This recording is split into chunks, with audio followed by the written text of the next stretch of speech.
Bismillahirrahmanirrahim. Assalamualaikum warahmatullahi wabarakatuh. So ngayon ang pag-aaralan natin at balikan natin ang tinatawag na akida. Akida, pinaghahawakan, paniniwala ng lahat na Muslim. So sa nagtanong po, dito po ang full video natin. So ngayon mga kapatid sa pananampalataya Islam, ngayon nasa part 9 na tayo.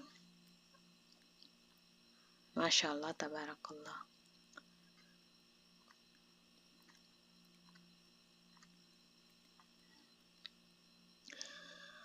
Nasa part 9, ano ang kasamaang maidudulot ng Shirk al-Akbar?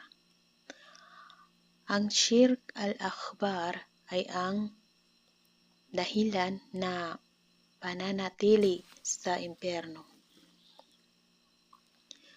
Sabi ng Allah subhanahu wa ta'ala, sino man ang nagtatambal sa Allah ay kaniyang ipinagbawal sa kanya ang paraiso at ang kaniyang tirahan ay ang impyerno.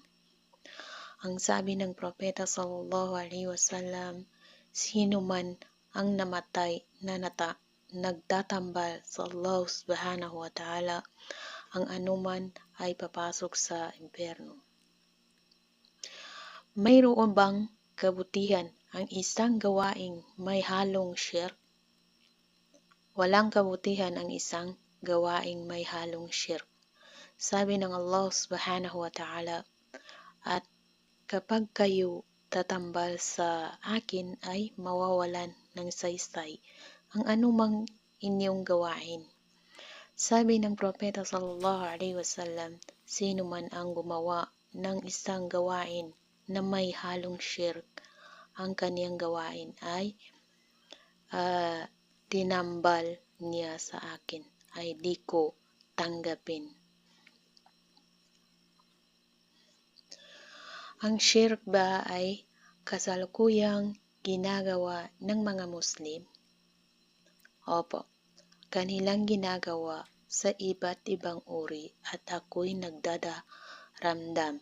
Sinabi ng Propeta sallallahu alaihi wasallam, ang karamihan sa kanila ay hindi naniniwala sa Allah subhanahu wa ta'ala. Sila'y nag-aakibat sa Kanya. Ang Propeta sallallahu alaihi wasallam ay nagsabi, ang oras paghuhukom ay hindi darating hanggat ang